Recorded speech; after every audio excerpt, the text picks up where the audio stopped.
This piece of work has been specially made for this symposium, and its purpose is to highlight parallels in general semantics methodology. Could you find the spot on the microphone so we can hear you better? Oh, Or you just yeah, have to talk into it. Just bring them down a little. That's it. What, The creaks? spot. You know what I mean by the spot? is that That's is much that better? Thank Is that you better? very much. Right. Okay, I've hit the spot. Yeah. Okay, so off we go. I felt it important that a largely non-verbal contribution to the symposium be made, so that points of silence during the film are offered for contemplation or dwelling on the silent levels. Painting Etc. is a film made up of 667 still frames. I was a bit uncomfortable leaving it at 666. So I made an extra one. It's a film of a painting, or a film painting, and so this changes our experience a little. We lose some textural qualities of paint to pixels, but that doesn't really alter the fact that what is attempted is making of a painting. Film introduces potentials that draw us close to general semantics, for example, an awareness of multi-ordinality, where we may otherwise observe as a single still image, we can instead see a sequence. Filming embraces other extensional capacities too as well, which I'll touch on those a bit later. The starting point is a motif that may be familiar. I'm attempting to depict a Tower of Babel from the book of Genesis. And I've chosen this motif mainly because of its quality as a cautionary tale, but also because of its relevance as a constructive task. The attempt to paint it is itself an attempt to build a symbolic object. I was also attracted to the spiral nature of the tower, and I recognise the importance of the spiral in Korzybski's thinking. In Manhood of Humanity, he uses the spiral form as a diagrammatic tool to describe the mechanism of time-binding energy. The book of Genesis, I think, is a good place to start for an excursion in general semantics, because as we know, Genesis boldly tells that creation arose from speech and that the ontological status of things is attributed to them by the act of naming. In Genesis 11, the story of Babel tells the tale of how different languages came to exist around the world. Miscommunication is brought about as a punishment. Displeased at mankind's attempt to build the tower to the heavens, God makes the builders of the tower talk in different languages. They cannot understand each other, and therefore the tower collapses. Yes. In his book The Search for the Perfect Language in 1993, Umberto Eco uses Genesis and the story of Babel as a springboard for a study of linguistic scholarship. It explores the idea that there once existed a language that expressed the essence of all things and all concepts. By the end of Genesis 11, we have what seems a clear status. Once there was one language, the language of Adam, and after God's punishment, there are around 72 disseminated around the earth. Echo charts attempts made throughout history to unify these languages and return to the language of Adam, or the perfect language. In the attempt to reunite languages into a perfect system,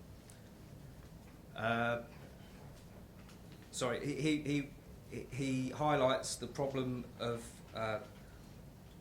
translation. He writes, if no word in a language exactly corresponds to a word in another one, then translation is impossible. At most, translation is an activity in no way regulated through which we are able to understand what our own language was unable to say. Sticking to the empirical level, Eco studies the existence of languages and symbol systems without delving into the Korzybskian realm of highlighting the word is not the thing, or scrutinising the evolution of alphabetic technology. But there are similarities with this perfect language project and the awareness of structural foundations of which Korzybski speaks when he says, when we deal with doctrines or systems of different structure, it is of utmost importance to keep them at first separated, to work out each system by itself, and only after this is accomplished can we carry out an investigation as to the ways in which they mutually intertranslate. Any attempt to homogenise or create meaning requires the act of translation, and whilst Eco is talking in purely linguistic terms, Korzybski suggests that translation is only possible in certain ways. Not that translation is impossible, but that it is only possible once a kind of structural cohesion is discovered. To bring this all back to our film painting, we can see that painting is an attempt to translate ideas into matter. This process of translation, for me, is itself the workings out of an intuitive structure unique to each piece of work. So to return once again to Korzybski's terminology, there is a translating of higher order abstractions into lower ones. Korzybski says, when higher order abstractions are absorbed and returned in a modified form to the lower centres such as visualisation, intuition, feelings, etc., the given individual is closer to the external world than before. And further on, Korzybski writes that this translation is indispensable because the reactions of both levels are entirely different and comparable only when they are on one level. Creative work has begun. So to sum up, for me, it's precisely this finding ways in which structures are mutually intertranslatable that provides the struggle of the creative process. And it's this dynamic which I'm trying to communicate through this film painting.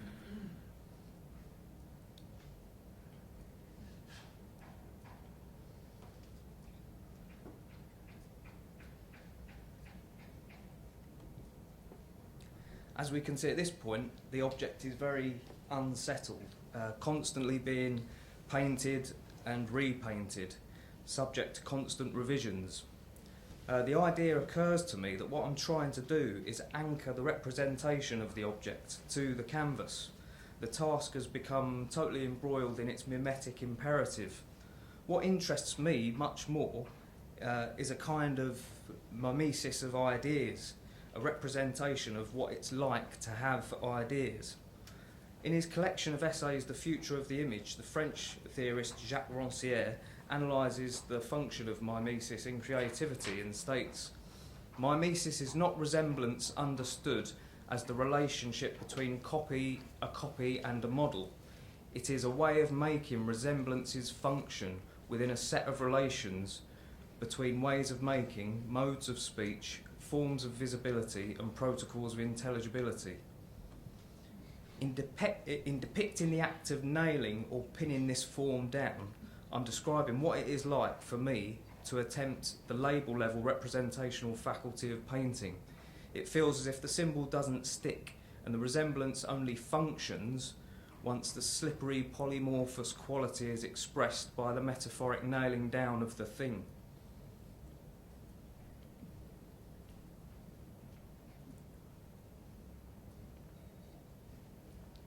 It's always important to observe that when we observe something, we change it. And as Robert Pooler's notion that we should talk less about things changing than change thinging came to mind at this point.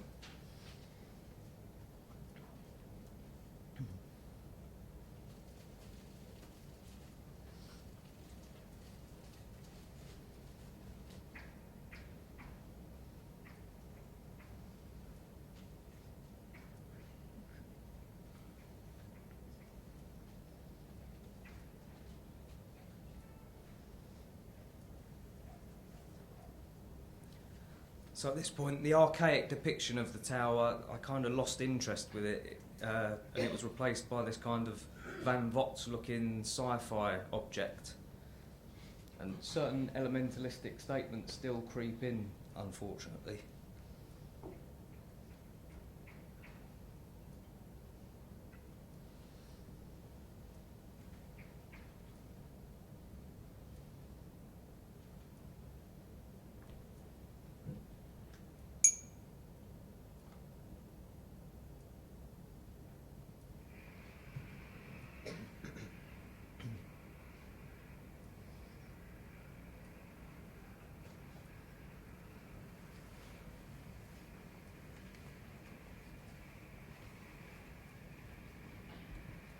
As you can see, by now it seems like the original motif has been lost in favour of this kind of apocalyptic landscape.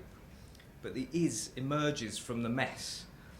Taken as a pivotal stumbling block in our language and communications, Korzybski warns that we must take caution when using what he calls the is of identity.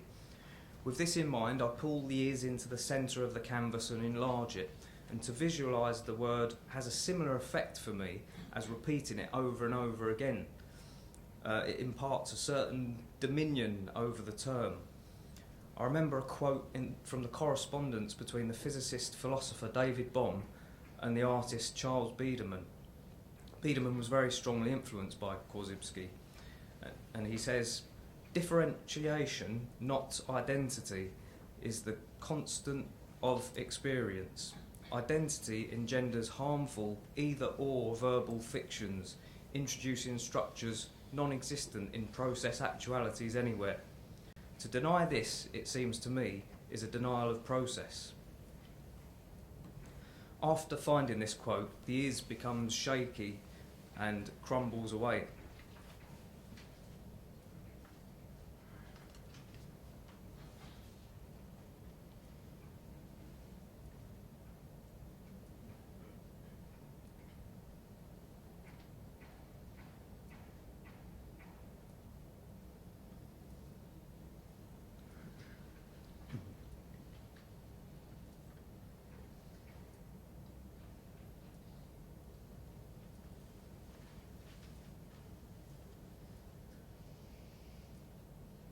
Okay, at numerous points throughout the work, there's a point where the composition accidentally fell into a kind of resolution.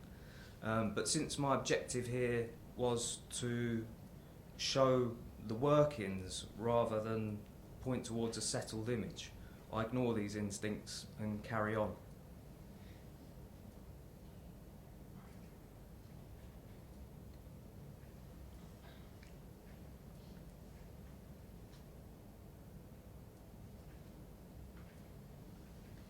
I think thinking about the is led me back to Aristotle, and Aristotelian orientations still inhabit our understanding of art. In our descriptions of a painting, we already use elementalistic notions such as painting, sculpture, drawing, expressionist, surrealist, cubist, etc., as if they were clearly separable. Painting the tumbled classical columns reminded me that to perpetuate elementalistic notions can lead one to ruins.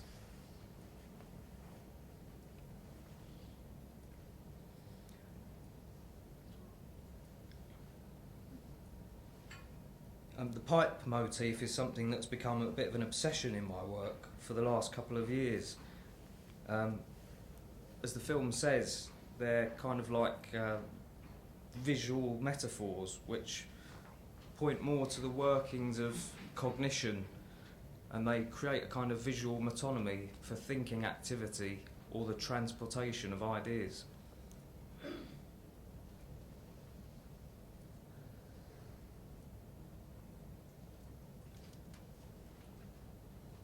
I was able, because I was working in acrylic, I was able to peel away at the surface to find the structure underneath, and so I could see the earlier image by peeling away the layers.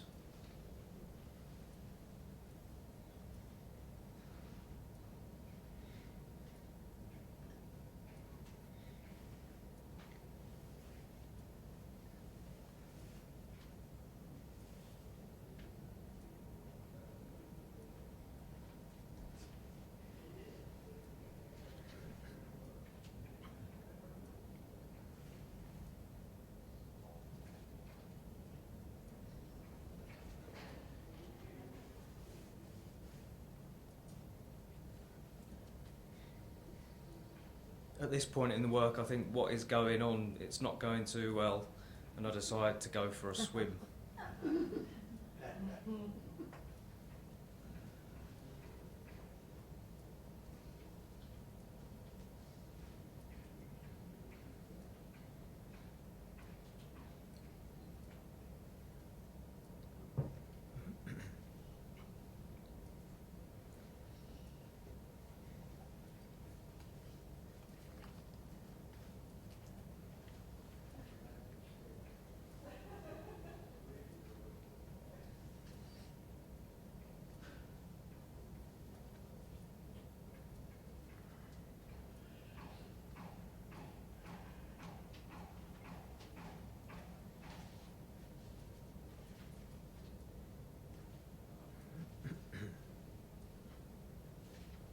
Mhm.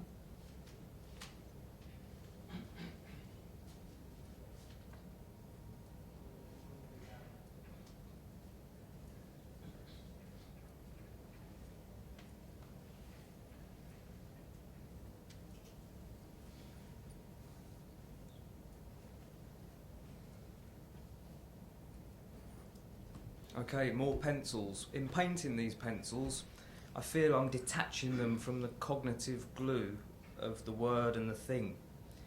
In the chapter of Science and Sanity, called Matter, Space, Time, Korzybski writes, "The chunk of nature, the specially shaped accumulation of materials which we call pencil, is fundamentally and absolutely unspeakable, simply because whatever we may say about it is not it."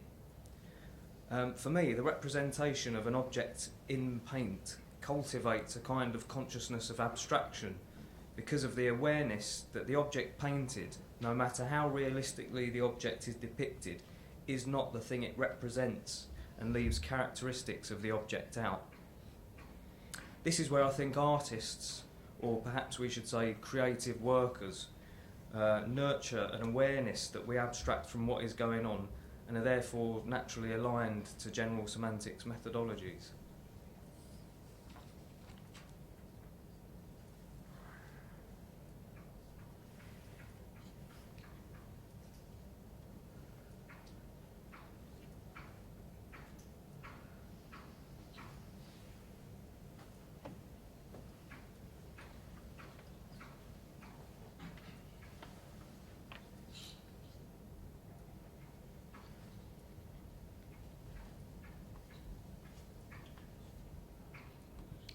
I think when looking at paintings or art generally, we tend to uphold the subject-predicate dichotomy.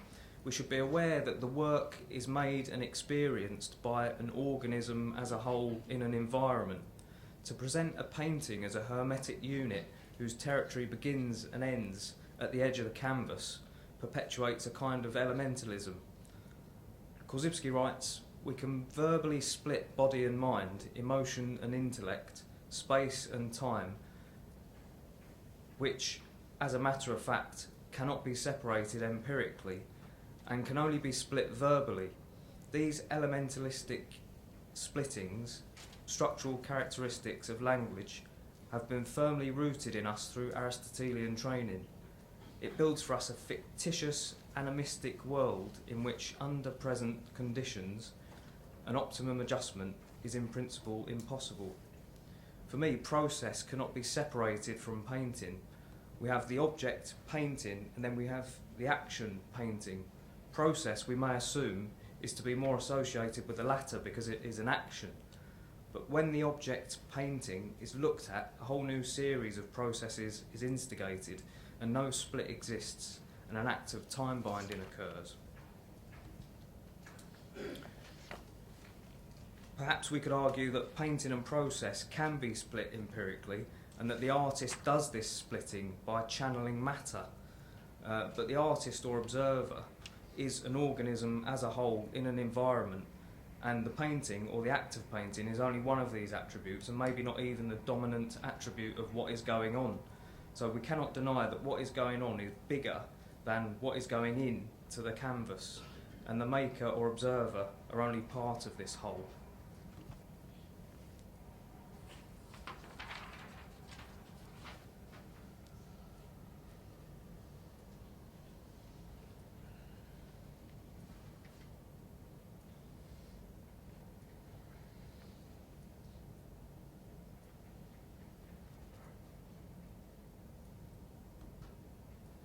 The more I tend towards these ideas, the more I begin to think about the form of this work as taking a similar shape to the structural differential.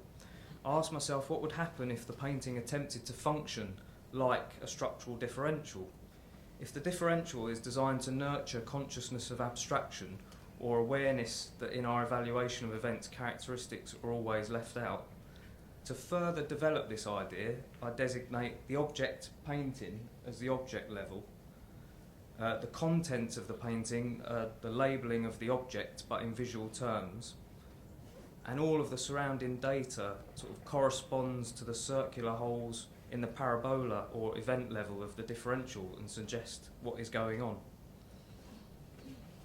But what do we achieve by applying this sort of schema to the making or experiencing of the work? To what extent do I find this development of use? Well, I find it at once immediately liberating, because I become consciously aware that the process functions on different levels and in different structures. I'm not so intoxicated by the notion of creating a synthesis, but strangely enough, a sense of clarity does descend, because I feel the work is closer to my experience. A character of non-allness is integrated.